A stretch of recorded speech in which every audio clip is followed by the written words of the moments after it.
Hello, thank you for joining me here today at Why the Book Wins, where I compare books with their movie adaptations. My name is Laura, and today I am talking about One True Loves by Taylor Jenkins Reid, published in 2016. And I'm comparing it with the movie One True Loves, which is directed by Andy Fickman and was released this year, 2023. So this was my first time reading a Taylor Jenkins Reid book. She is a very popular author, and I loved it.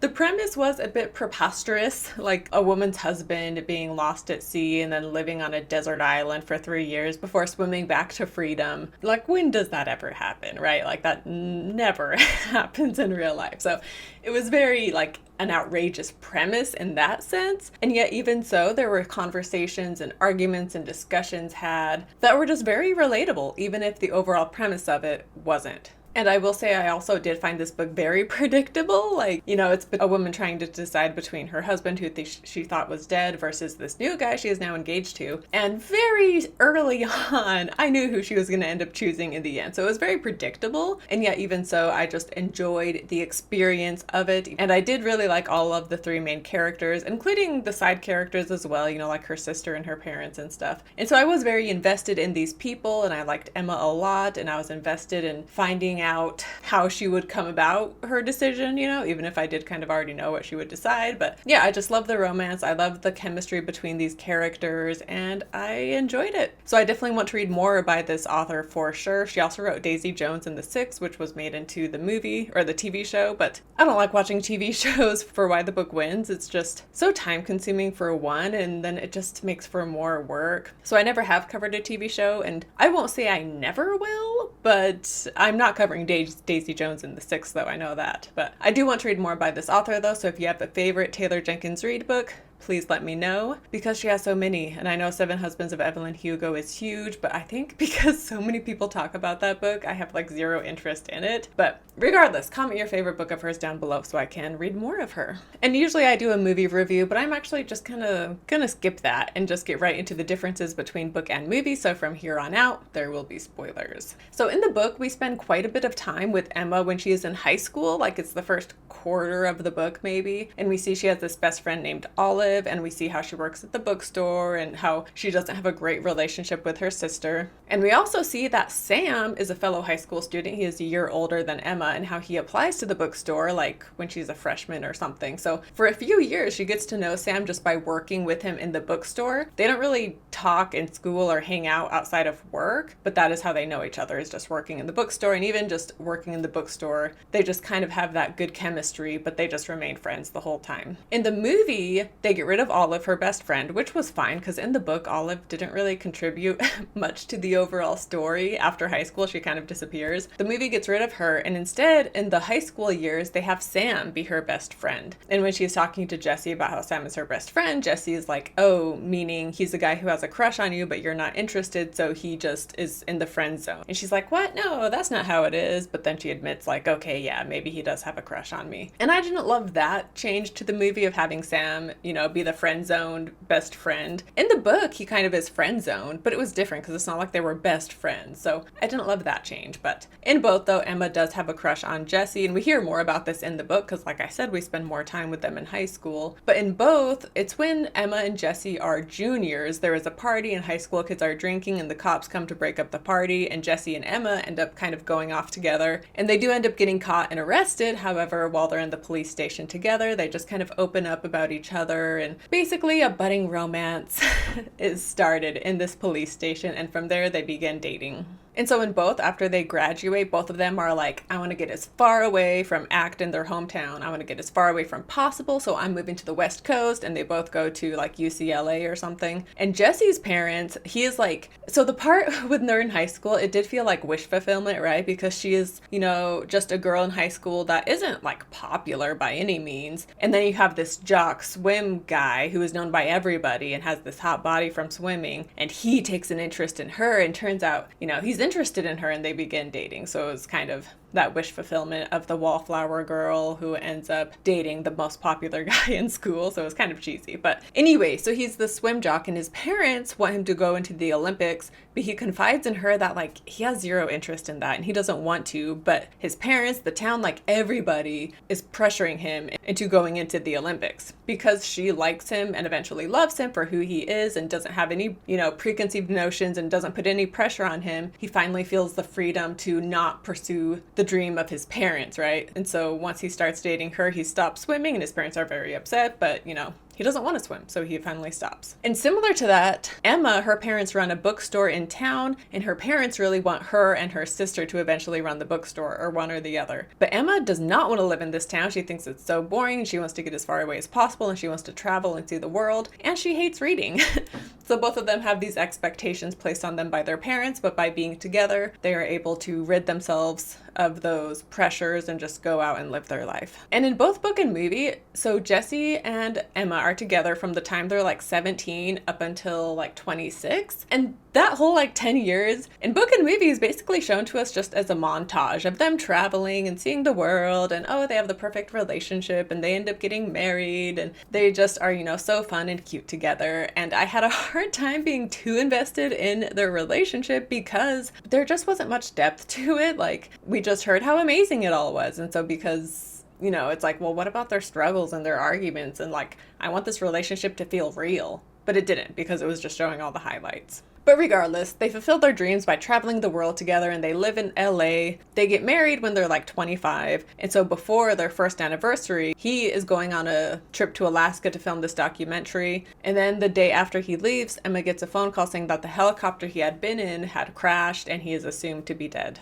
And after Emma hears this news, she has this phase where like she stands, and this is in both book and movie, she stands on the roof like looking out into the ocean, and her sister comes up being like, what are you doing? And she's like, I know he's out there. He's a great swimmer. He's gonna come back to me. I just am waiting to see him on the horizon because I know he's gonna swim back. And her sister is just like, Emma, like Jessie is dead. You need to move on. You can't be a crazy person and keep doing this. And in the movie, her sister is the one who suggests that Emma come back home, whereas in the book, her parents are there with her, supporting her, and it's been a few weeks when Emma comes out and she's like, I want to move back home. I want to leave LA. And so in both book and movie, she ends up moving back to the East Coast with her parents. And while she is living with them, she begins to read as an escape from her pain. And so she ends up realizing she loves reading. And then in the book, she overhears her parents talking, and this has been, months have passed. She overhears her parents talking about how they need to hire a new person at the bookstore. And so she chimes in and she's like, hey, I'll do it. And it's partly because she's bored and she wants a sense of purpose, but also she has recently fallen in love with reading. So now the thought of working at the bookstore doesn't seem so bad. And in the movie, we see that she begins working at the bookstore again, but we don't, it just kind of happens and we don't see the details of that. Also in the movie, her sister is working at the bookstore as well, so she and Emma end up running it together. Whereas in the book, Emma ends up running the bookstore along with this assistant manager lady, but partway through the book, the assistant manager quits, and that is when her sister steps up being like,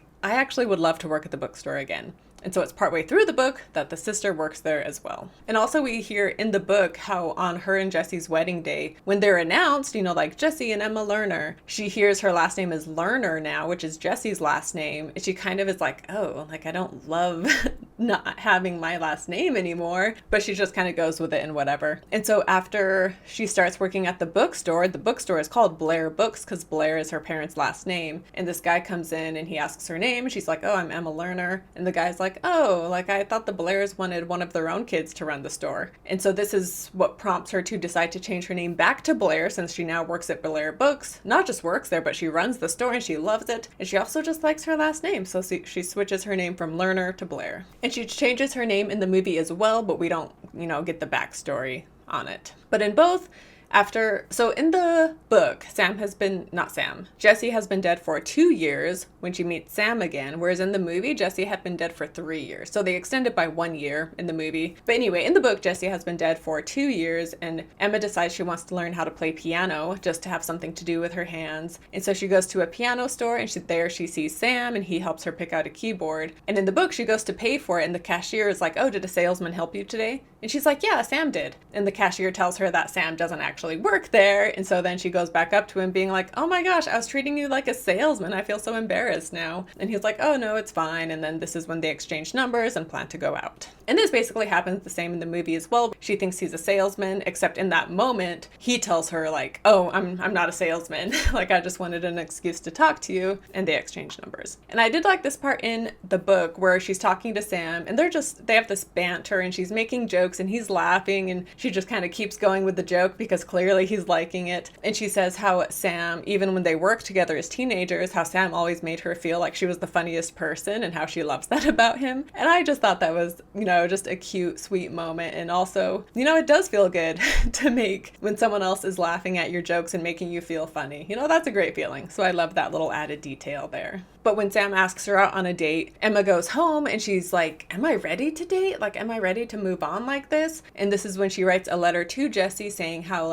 his memory now brings her joy instead of sadness, and how she's ready to let that sadness go and to move on with her life, and how she's not replacing him and she's never going to forget him, but how she just needs to make room for new love in her life and to make room for just a new life in general, And in the movie, she writes this letter, but they switch it. And in the movie, she writes this letter before saying yes to being engaged to him. So in the book, it was before their first date. In the movie, it's before she says yes to marrying him. But in both, they do end up getting engaged. But after being with Sam for a year, Emma gets a phone call from Jesse being like, so I'm alive.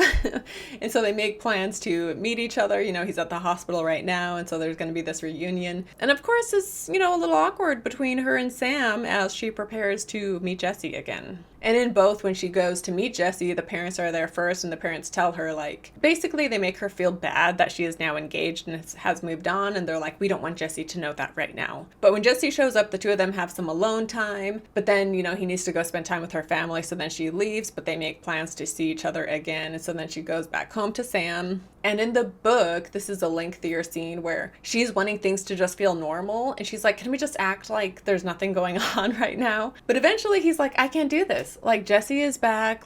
We should call off the wedding because if you can't fully commit to me, I want you to be able to fully commit to me. And that means you need to go figure things out with Jesse first. And until then, we should just call off the wedding and we should live separately. And in the book, he's also like, and please don't call me when I'm ready to talk to you. I'll call you.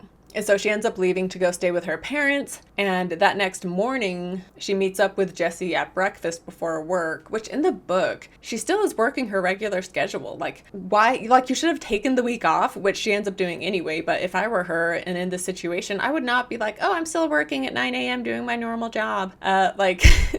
Yeah, anyway. So she meets him before breakfast and then she's like, well, I gotta go. I have to get to work. But then he's like, can we just go this weekend to the cabin in Maine where we were married? And she agrees, yes. And in the movie, they agree to go see the cabin in Maine as well. But in the movie, it's when he first gets back. So we skip that breakfast scene and we skip the fact that she was still working, which is a very minor change. But anyway. But when they are driving to the cabin and around town in the cabin, Jesse insists on driving even though he does not have a license anymore. And he's getting kind of reckless and speeding, and it's making Emma very nervous. And ultimately, he ends up getting pulled over and the cop wants to see his license, but he doesn't have it. And so then he sees Emma's instead and Emma begins driving. But by the cop having to see her license, this is when Jesse sees that she has changed her last name back to Blair. And in the book especially, you could just feel how hard Jesse was trying to just make things be the way they were, right? And he's trying to act like he's the same person when clearly he's not, right? He's been through a lot and he has all kinds of PTSD now from being trapped on a desert island, but he refuses to talk about it. Then he refuses to act like Emma has changed either. And whenever, the fact that she doesn't live in LA anymore and she doesn't travel anymore and that she's loves her job at the bookstore, which is not how she was when he knew her. So he's just like, wait, what? He realizes she has changed, but he still is like, no, we still need to be together, though. It doesn't matter. And they end up getting in an argument. And he's saying how, this was supposed to be the easy part for him, right? Being on the island and escaping, that was the hard part. This is supposed to be the easy part and the happy part. And he also says how, my job was to return home. Your job was to wait. I did my part, and yet you didn't do yours by waiting for me. And she tries to tell him, I didn't forget you. I'm not replacing you. But he's like, that's what it looks like. It looks like you're replacing me by being engaged to somebody else, right? And you so quickly just changed your life and left LA and changed your name. And he feels like she was just so quick to leave him behind, essentially. And she tries to tell him, like, no, it's not that simple. Like, yes, I changed my last name, and yes, I moved, and yes, I got engaged, but that does not mean I forgot you and stopped loving you. I was just moving on with my life, right? And this made me think of Room, the book and movie, which I covered last year, where the woman is kidnapped and she returns home after like 10 years. And when she goes to her home, she sees that her parents they got rid of all of her stuff. And the mama says that after a few years, a friend told her, like, you need to move on. And so she donated a ton of her daughter's things. But then when the daughter returns home, she's like feeling heartbroken that the parents had just been, trying to move on and forget her in a way. And so just how hard that would be, right? Because when someone has been gone for years and they're assumed dead, you do need to let go and not be living in the past. But then if that person returns home, like, how heartbreaking is that to see how people were trying to, they're not trying to forget you, but they're trying to move on. So yeah, it's a very tricky situation for sure. But in the movie, Emma also has this tattoo, and he's kind of like, so you get tattoos now? Whereas in the book, it was her hair that was different. She had cut it short and she had dyed it. And he says, initially, he's just like, oh, your hair is different. But when they're having an argument, he's like, you know what? I hate your hair. Like, that's not how you were when I knew you, and I hate that it's different. And then there's also a great moment in the book where he's saying how, like, they still belong together and he still knows her, and, nothing that big has changed. But she asks, like, what do I do when I'm sad? And they both answer in unison, and he says, like, you drink Diet Coke and eat pizza or fries or something. And she says, I play the piano. And so in that moment, he realizes, like, oh, like, okay. And even though it's a small change in who she is, all these small changes add up to being a different person, right? And how he last knew her in her mid-20s, and now she's 30, and things have changed. She's not the same person she was. When he had left for Alaska, she was already starting to not like traveling so much, but she just hadn't said it to him yet. And so she just feels like she has changed a lot from who she was then. And her sister also makes a good point about, when she's talking about, I don't know which one to choose, the sister is like, it's not about who you love more. It's about like the person you are when you're with each of them, and which version of you do you want to be. And she feels like being with Jesse is almost like trying to force herself to be someone she's not anymore. Whereas Sam is, when she's with him, is who she really is now, after she's changed, and how the key is to change together in a relationship. Because people, you're always changing. So the key is to change together rather than changing and growing apart, But in both, they have this big argument, and Jesse ends up going out and he finds the letter that she had written him, because she has this box of Jesse's stuff. And in both, he reads the letter and he realizes how, in the letter, she talks again about how his memory brings her joy and she's not wanting to forget him, and she can never forget him and she'll never stop loving him, but how she just needs to move on and let go of that grief, And so this letter helps him realize what she has been trying to tell him all along. And even though he's still hurt and he doesn't quite,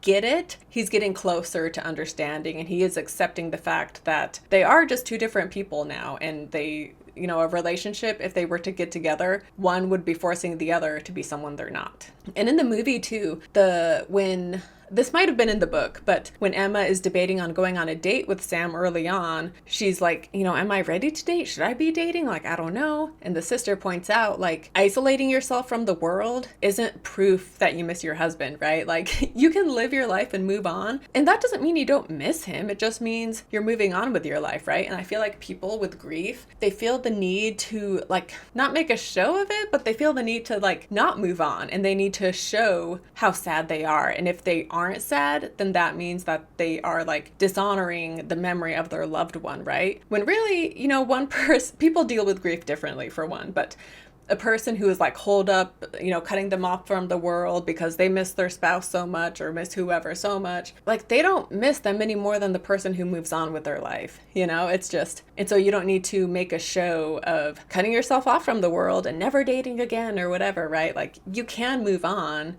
and you can even get remarried, and you can even do this or that, and it doesn't mean you don't miss the one who has died, and it doesn't mean you're being disrespectful to them. But anyway, moving on to the ending. So when all of this is happening with Jesse and Emma, in the movie, intermixed with that is seeing Sam at work because he is a music teacher in a high school, and we see how he is just dealing with this drama in school, and eventually he just kind of breaks down and talks to his students and is just venting about the whole thing, and it becomes a cheesy moment where the students are just skipping all the rest of their classes so they can can just sit and hear him talk, and then other teachers and faculty come in and he's just talking about this whole situation and his feelings, and it goes on for hours until eventually, it's time for them to go home. And he ends it by being like, you know what, it's up to Emma, whoever she loves best, she will choose, and I'm just gonna, let her decide and give her space. But one of the students is like, Jesse never, he always makes it clear how much he loves Emma and how much he wants her, Whereas you are more passive and you're just like, oh, I'll just let her choose. And they're like, you need to stop being passive and you need to show her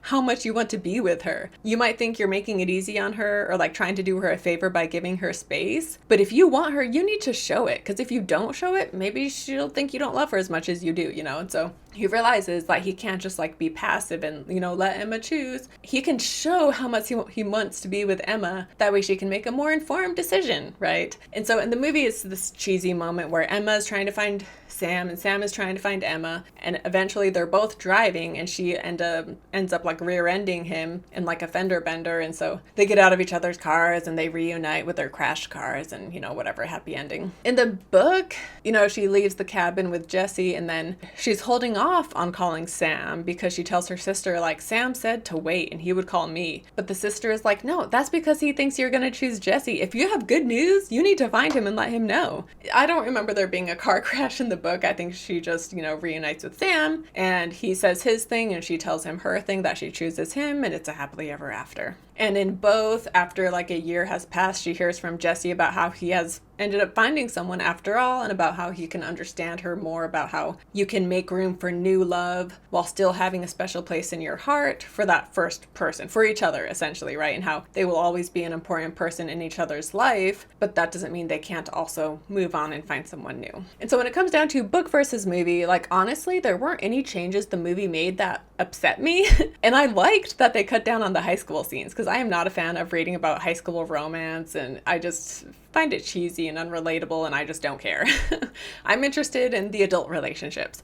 And so I was totally fine with the movie cutting that significantly. And even though I did enjoy the movie and the acting was good, I didn't feel like the characters had the chemistry I wanted them to have. She and Sam, they have some good moments, and they do probably have better chemistry than her and Jesse, which is how it should be, right? But yeah, I don't know. I just wasn't feeling it as much as I wanted to at the end of the day, but it is a very faithful adaptation, and I did think it was well done for the most part, but there just was definitely something lacking though. And they have a lot of the same dialogue from the book and the movie, but it just wasn't packing the emotional punch that the book did when they had those conversations. So even though I do like some things about the movie better than the book, at the end of the day, I will still say that the book wins. I would highly recommend this one. Like I said, I really loved it. The movie, I think if you like the book, it's fun to see it come to life in the movie, so I still would recommend it. And it does have Phillipa Soo, who is famous from being in Hamilton, so that was cool seeing her in a movie, and I definitely want to see her in more. It also has the guy from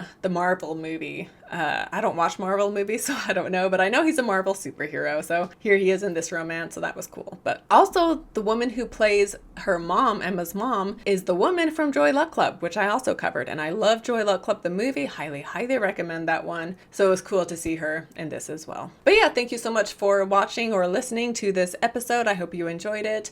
Let me know your thoughts down below. If you read or watched this movie, did you want her to get with Jesse, or were you wanting her to get with Sam? Which in the book, so early on, when they're still in high school, you can tell Sam is the one that she's gonna get with, right? So before anything with Jesse happens, I'm like, okay, clearly Sam is who she will end up with in the end. And that is what happens. So it was very obvious, but like I said, I still enjoyed the ride, even if I did find it predictable. So anyway, let me know your thoughts down below. Thank you so much for watching and listening. Don't forget to subscribe to my YouTube channel and to like this video. Become a Patreon if you want exclusive monthly bonus content. And you can also take part in bi-monthly book versus movie polls. And it also just helps support the channel, and it would mean so much to me. But it also means a lot to me to have you subscribed, to give my podcast a rating and review, and you can do those things for free. So anyway, thank you so much, and I will see you next time. Bye.